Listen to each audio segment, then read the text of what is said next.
देहांत हुआ है तो वो सिर्फ कांग्रेस की वजह से हुआ है, क्योंकि ये जो शॉक उनको लगा था संजय निरुपम का, वो शॉक से वो रिकवर नहीं हो पाए। और ये उन्होंने मुझे कहा, संजय दत्त हूं, अल्कोहलिक एंड ड्रग एडिक्ट, नायक नहीं खलनायक हूं मैं। हेलो, नानावती हॉस्पिटल आ रहे लाओ, लीलावती हॉस्पिटल जा रहे लाओ, जे हॉस्पिटल आ रहे लाओ। मेरे बाप, अरे किधर किधर, अरे breach candy, hold man hold, I am busy.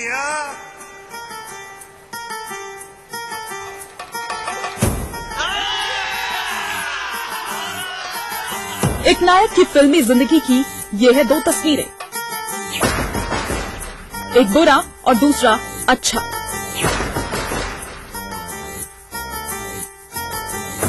पर ये सिर्फ फिल्मी पर्दे के किरदार भर हैं।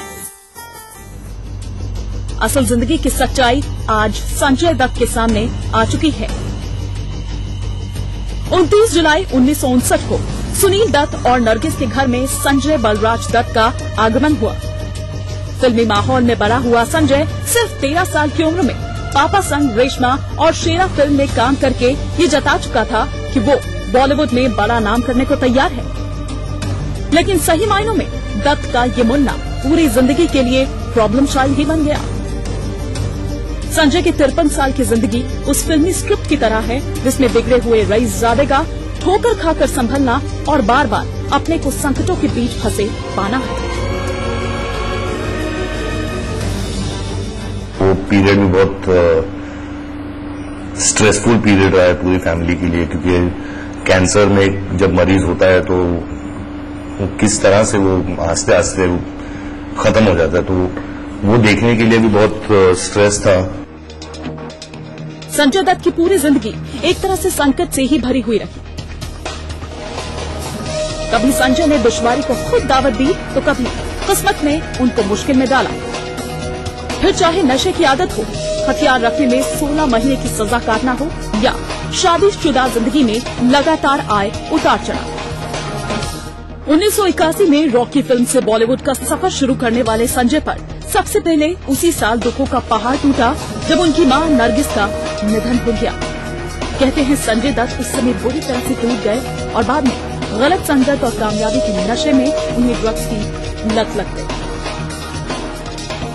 All I can say is that I'm a drug addict and an alcoholic myself, and at least I had the means to be treated. I was treated in Jackson, Mississippi, in a drug cure center. पिता सुनील दत्त ने संजय की इस नशे की लत को छुड़ाने के लिए जमीन आसमान एक कर दिया। सुनील दत्त उन्हें इलाज के लिए अमेरिका में एक नशा उन्मूलन केंद्र ले गए, जहां लंबे वक्त के बाद संजय दत्त ने ड्रग्स को अलविदा कहा और दोबारा बॉलीवुड में वापसी की। रहने को घर नहीं, सोने को बिस्तर नहीं, अपना खुदा है रखवाला, अब तक उसी ने है। फिल्मी दुनिया में आने के बाद संजय को अपनी उम्र से बड़ी ऋचा शर्मा से मोहब्बत हो गई और दोनों ने 1987 में शादी कर ली। संजय की निजी जिंदगी में एक भूचाल तब आया जब उनकी पुत्री त्रिशला दत्त के जन्म के कुछ ही दिन बाद उनकी पत्नी ऋचा को ब्रेन कैंसर हो गया और 9 साल बाद ही ऋचा की मृत्यु हो गई। संजय फिर अकेले हो गए। फिल्मी करियर फिर से मुश्किल में आ गया। आपका करियर है, जितना आपका जीवन मुझे लगता है कि कुछ और लोगों के साथ होता तो शायद सरवाइव करना बहुत मुश्किल काम, बट आप न केवल सरवाइव किया बल्कि फ्लरिश भी कर रहे हैं। जी, आई थिंक ये जनता का प्यार है, भगवान का हाथ मेरे सर पे है, मेरी माता पिता मेरे साथ है, मेरी फैमिली मेरे साथ है। I think that's why. फिल्मी खलनायक की जिंदगी का संकट भरा समय तो सही मायने में 1993 में आया। मुंबई बम धमाकों के दौरान संजय दत्त पर हथियार रखने का खुलासा हुआ। संजय उस वक्त मॉरिशस में फिल्म आतिश की शूटिंग कर रहे थे। तुरंत मुंबई पहुंचे तो हवाई अड्डे पर पूछताछ के दौरान ही उन्हें गिरफ्तार कर लिया गया। पूछताछ के दौरान संजय दत्त ने कथित तौर पर इस बात को स्वीकार किया था कि अबू सलेम जनवरी 1992 में मैग्नम वीडियो कंपनी के मालिकों समीर हिंगोरा और हनीफ करावाला के साथ उनके घर आए थे। हालांकि संजय ने सफाई दी कि हथियार उन्होंने अपनी हिफाजत के लिए रखे थे, लेकिन बम धमाकों की साजिश करने वालों के करीबियों से संपर्क रखने का खामियाजा संजय को भुगतना ही पड़ा। टाडा कानून के तहत संजय पर मुकदमा चलाया गया और 6 साल की सजा हुई। हालांकि 2006 में संजय को तब बड़ी राहत मिली जब मुंबई बम धमाकों की सुनवाई कर रही टाडा अदालत ने ये कहा कि संजय एक आतंकवादी नहीं है और उन्होंने अपने घर में गैर कानूनी राइफल अपनी हिफाजत के लिए रखी थी। उन पर टाडा के आरोप खत्म कर दिए गए और आर्म्स एक्ट के तहत दोषी करार दिया गया। हालांकि 16 महीने जेल की सजा काटने के बाद संजय को जमानत मिल गई। संजय तब से बेल पर थे। कंट्रोवर्सी आपके साथ लगातार चलती रहती है, ऐसा क्यों? जबकि आप ईमानदारी के साथ मैं कहना चाहूंगा कि आप फिल्म इंडस्ट्री के कुछ बहुत अच्छे लोगों में से एक हैं, ऐसा क्यों? आई थिंक कंट्रोवर्सी अभी मेरे को छोड़ के चली गई है। बहुत दिनों से कोई कंट्रोवर्सी नहीं आई है। आई थिंक भगवान का मैं शुक्रिया अदा करता हूं कि कोई कंट्रोवर्सी नहीं। जेल और बदनामी का संकट झेलने के बाद संजय दत्त ने फिर से अपनी गाड़ी को पटरी पर लाने की कोशिश की। कि वो दौर था जब संजय अपनी जिंदगी में फिर से अकेले हो चुके थे। 93 के बाद कुछ लोग डरे आपके ऊपर पैसे, फिर कुछ लोगों का व्यवहार आपके प्रति बदला, कुछ ऐसा भी हुआ? ऐसी कोई बात नहीं, क्योंकि फिल्म इंडस्ट्री मेरी फैमिली है और उन्होंने मुझे हमेशा अपनाया है और हमेशा मुझे दिया है। या खुल के नहीं बोलना चाहते? नहीं, खुल के ही बोल रहा हूं आपसे। हमेशा मेरे से कोई भागा नहीं। जब आप मुश्किल में थे? कभी नहीं, कुछ नहीं। लोग मिलने आते थे आपसे? बिल्कुल, सब लोग। सब क्या कहते थे उस वक्त? हम लोग साथ में थे और हम लोग पिक्चरें करेंगे। शर्माती है मुन्ना भाई। बार बार ठोकरें खाने वाले संजय की जिंदगी में 2003 में एक मुकाम आया जब उनकी मुन्ना भाई MBBS फिल्म रिलीज हुई। कुछ तो लोचा इधर। इस फिल्म ने संजय की रील और रियल लाइफ को ही बदल कर रख दिया। संजय को पर्दे के अपने इस किरदार के जरिए समाज में खोई प्रतिष्ठा को वापस पाने का भी संकेत मिल गया। डॉक्टर का स्टेटस क्या होता है, उसकी इज्जत क्या होती है? और मुन्ना भाई की सीक्वल लगे रहो मुन्ना भाई ने भी इसे साबित कर दिया। बापू के दम पर एक खलनायक को गांधीगिरी की नई राह मिल गई थी। आपका बेटा एक गुंडा है, पैसों के लिए लोगों को किडनैप करता है, लोग उसे मुन्ना भाई कहते हैं।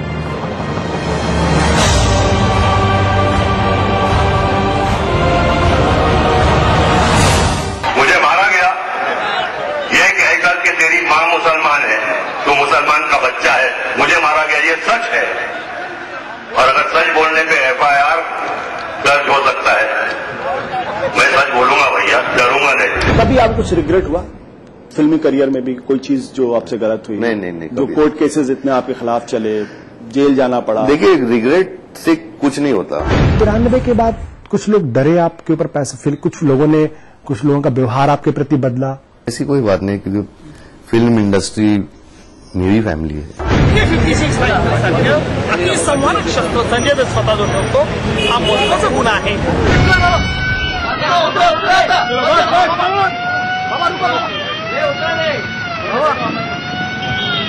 I have full faith in the country, in the judiciary, in my family. Please pray for me. Controversy आपके साथ लगातार चलती रहती है, ऐसा क्यों? आई थिंक कंट्रोवर्सी अभी मेरे को छोड़ के चली गई है. बहुत दिनों से कोई कंट्रोवर्सी नहीं आई है. अगर उनका देहांत हुआ है तो वो सिर्फ कांग्रेस की वजह से हुआ है, क्योंकि ये जो शौक उनको लगा था संजय निरुपम का, वो शौक से वो रिकवर नहीं हो पाए. और ये उन्होंने मुझे कहा, संजय दत्त हूं, अल्कोहलिक एंड ड्रग एडिक्ट.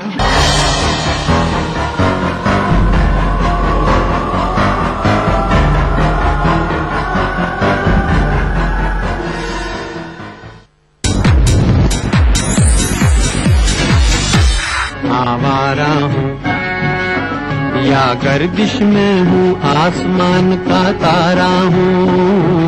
लेके पहला पहला प्यार भर के आंखों में कुमार, जादू नगरी से आया है कोई जादूगर.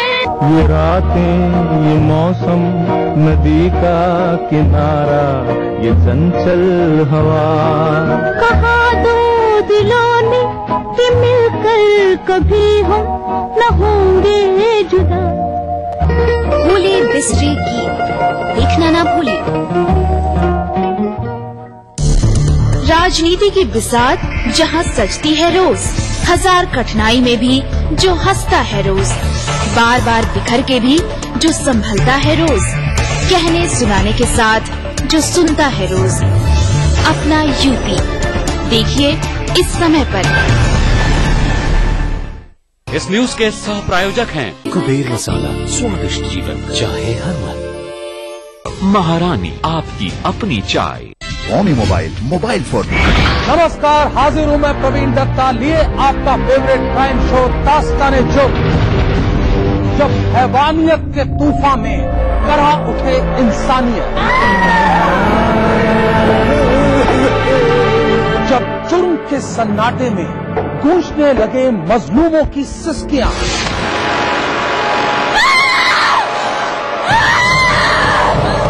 तब उस खामोश जुर्म को हम देते हैं मुकम्मल आवाज और करते हैं आपको बाखबर, ताकि आप न हो जाएं किसी की खौफनाक बदनीयत के शिकार। देखिए दास्तान-ए-जुर्म सोमवार से शुक्रवार रात 9:30 बजे ईटीवी के सभी हिंदी चैनल पर।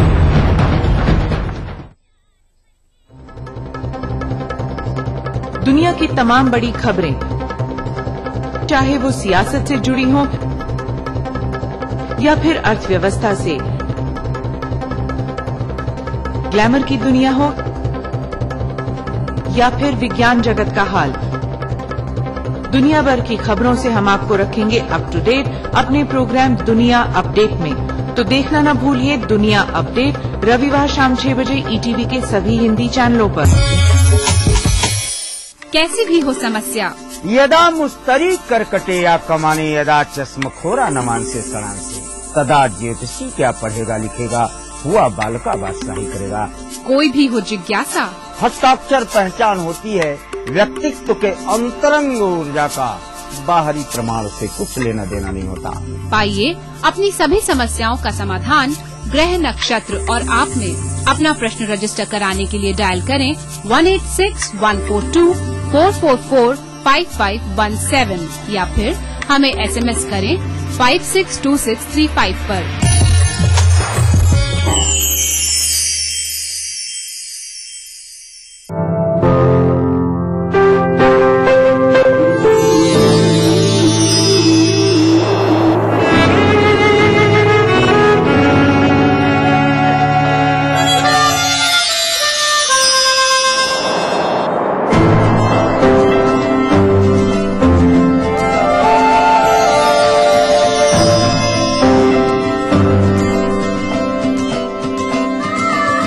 एहसासों से जुड़े नए रिश्ते बिखेरेंगे रंग।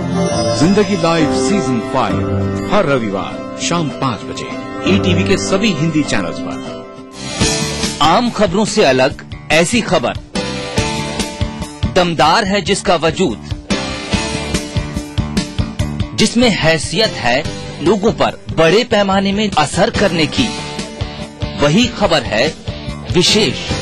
देखिए इस समय पर।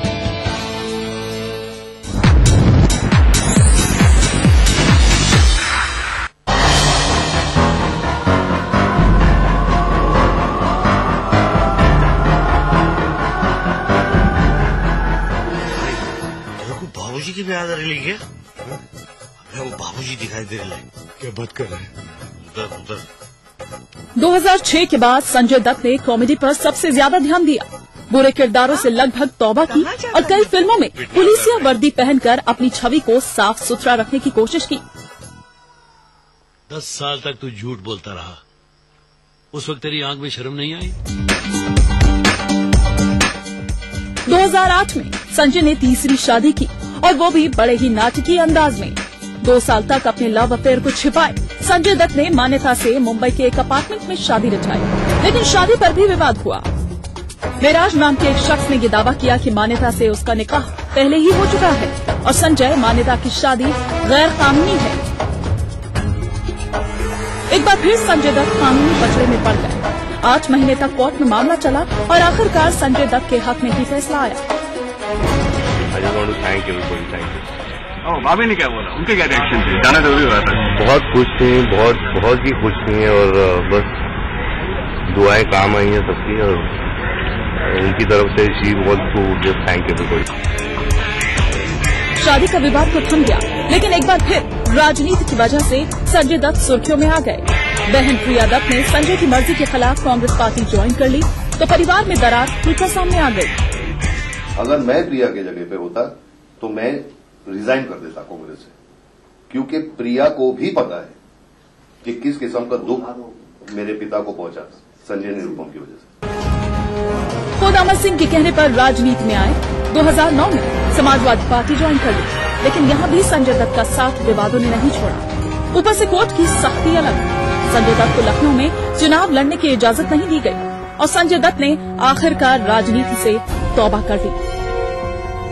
पॉलिटिक्स में नहीं गया था, मैं अमर सिंह जी के लिए वहां गया था और अमर सिंह जी के एहसान बहुत है मेरे पे। तब फिर संकट में थी, मुन्ना भाई को फिर जेल जाना होगा और इसका सबसे बड़ा नुकसान बॉलीवुड के कुछ निर्माताओं को भी उठाना पड़ेगा।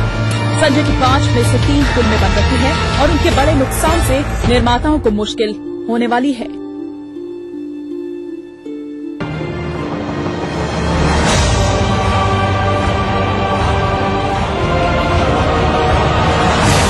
मुझे मारा गया ये कहकर कि तेरी मां मुसलमान है, तू मुसलमान का बच्चा है, मुझे मारा गया, ये सच है।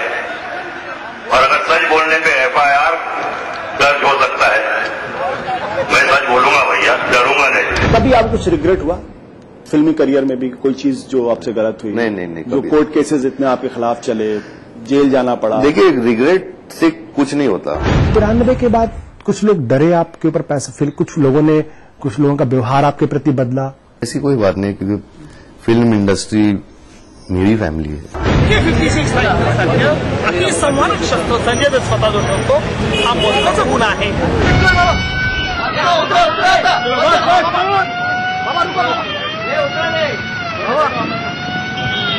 I have full faith in the country, in the judiciary, in my family.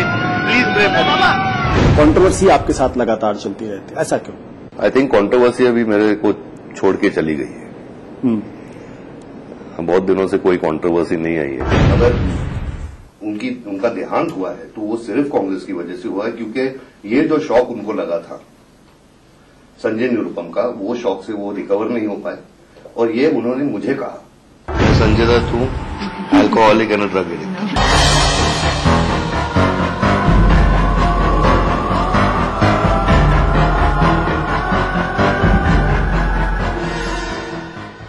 तो फिलहाल इसी के साथ फिल्मी नामा का आज का ये सफर यहीं खत्म हुआ. हमें इजाजत दीजिए and you take care and good bye.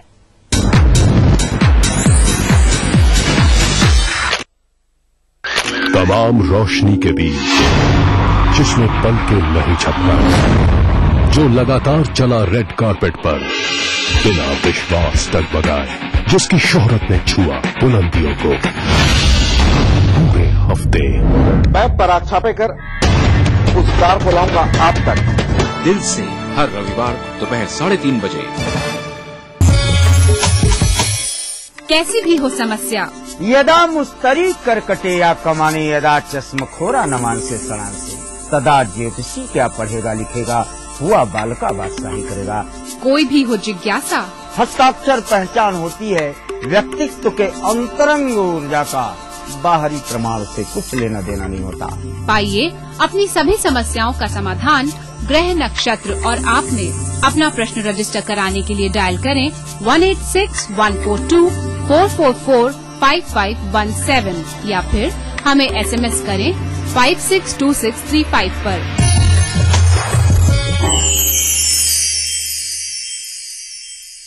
कार्यक्रम के सह प्रायोजक हैं बैद्यनाथ का सामृत, अब खांसी और लाइफॉन, टाइम जी डिटर्जेंट पाउडर और केक. सिर्फ आस पड़ोस की खबरें ही नहीं, एक जिम्मेदार नागरिक के लिए प्रदेश के साथ देश भर की खबरें भी जरूरी, क्योंकि आपका वास्ता है उनसे. इसलिए देखिए राष्ट्रीय समाचार इस समय पर. बनाना हो घर का खाना या मस्ती हो पार्टी की, या फिर खुमार हो त्योहारों का,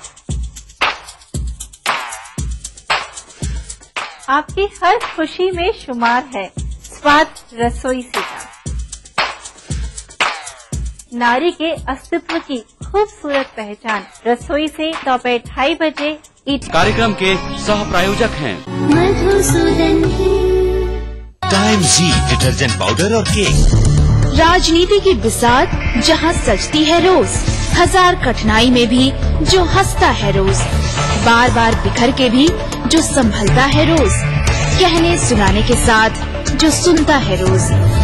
अपना यूपी देखिए इस समय पर। इस न्यूज के सह प्रायोजक हैं कुबेर मसाला, स्वादिष्ट जीवन चाहे हर मन। महारानी आपकी अपनी चाय। ओमी मोबाइल, मोबाइल फोन। शहर से, गांव से, यहाँ से, इन गलियों से, यहाँ से भी न्यूज हर तरह की। हादसों का शहर, दिमागी बुखार से सभी तैयारियां, रोग फैल रहे, सियासत, बादलों, सैकड़ों की जाने गई, हर जगह की। लखनऊ, मेरठ, कानपुर, वाराणसी, गोरखपुर, हल्द्वानी, बुंदेलखंड, इलाहाबाद। हर दिन 24 घंटे ETV न्यूज।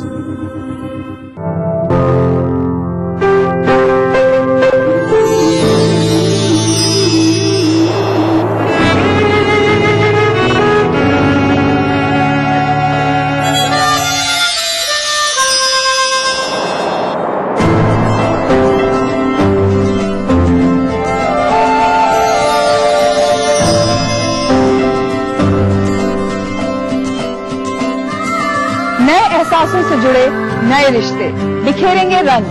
जिंदगी लाइव सीजन 5 हर रविवार शाम 5 बजे ETV के सभी हिंदी चैनल्स पर।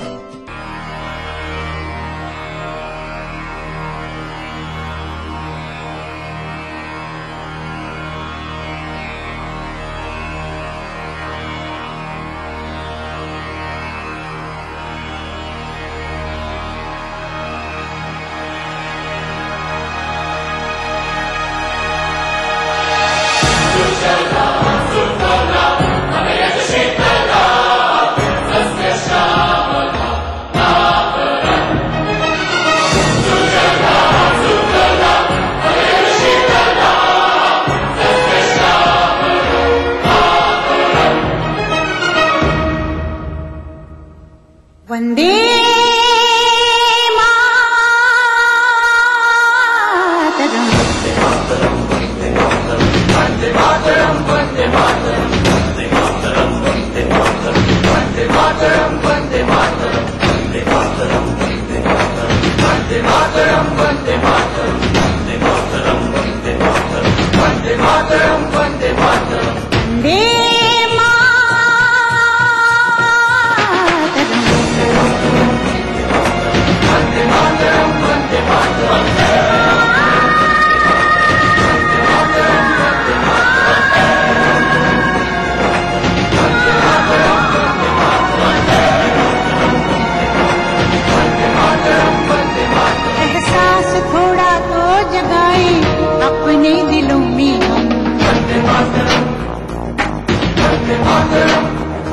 क्या नाम है अपना जहां में खड़े हैं कहाँ पे हम।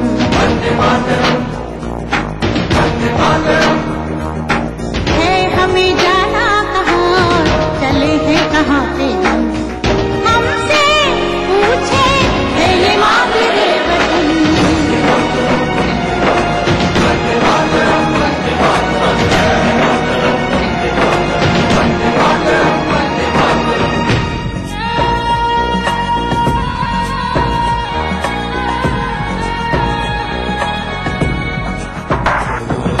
सुजलां सुफलां मलयज शीतलां सस्य श्यामलां मातरं वन्दे।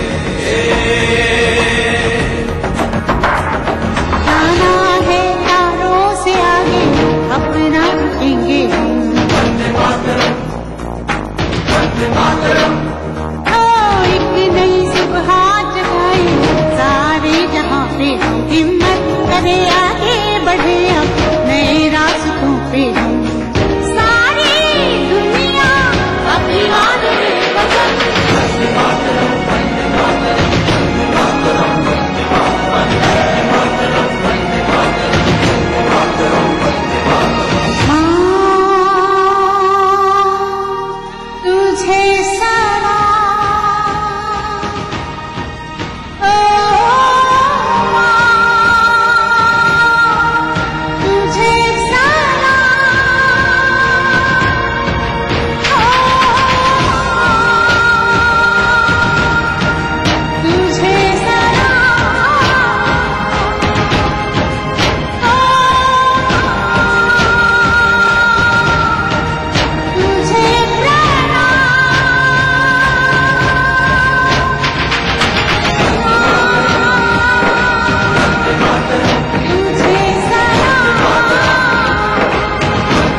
वास्तव में मैं यही कहूंगी कि अलविदा तनाव का ये मंत्र है ओम शांति। कैसे? तो ओम शब्द के अंदर 3 अक्षर है, अ, उ और म।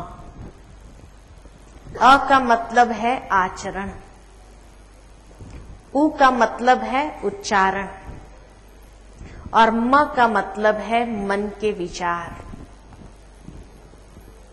जीवन में अगर शांति चाहते हैं, तनाव से मुक्ति चाहते हैं, तो ये तीनों को एक करने की आवश्यकता है। कई बार हम देखते हैं कि हमारे मन के अंदर बहुत सुंदर विचार आते हैं, लेकिन जब उसको एक्सप्रेस करने जाते हैं तो कुछ और निकल जाता है। बाद में हमें सॉरी करना पड़ता है, माफ करना, आप मेरे मन के भाव को समझने का प्रयत्न करना। यानी स्पष्ट शब्द में हम कहना चाहते कि मेरे मन के भाव कुछ और है, मेरी वाणी कुछ और है, दोनों में तालमेल नहीं है। So please do not misunderstand मी। और उसके बाद जब कर्म में आते हैं, कुछ और ही हो जाता है। फिर कहते पता नहीं, सोचा भी नहीं था, ये कैसे हो गया। यानी जरूर सोचा कुछ और है, बोला कुछ और है, किया कुछ और है। जब तीनों में हार्मनी न हो, एक सुसंवादिता न हो, तो तनाव तो आना ही है। जहां तक वो व्यक्ति है उसको सॉरी कर लिया, बहुत अच्छी बात, लेकिन मानो वो व्यक्ति चला गया, उसके बाद एहसास हुआ कि मैंने जो कहा वो बहुत बड़ी मिसअंडरस्टैंडिंग क्रिएट कर सकता है, तो कितना टेंशन हो जाता है। अब उसको कहां ढूंढे, कैसे कहे, क्या कहे, किस तरह से कहे। तो ओम शांति ये कोई हेलो हाय गुड मॉर्निंग की तरह कोई शब्द नहीं है। ओम शांति ये शब्द एक जागृति का शब्द है कि अगर सचमुच तनाव से मुक्त होना चाहते हैं तो ये जागृति ले आए कि ये तीनों में सुसंवादिता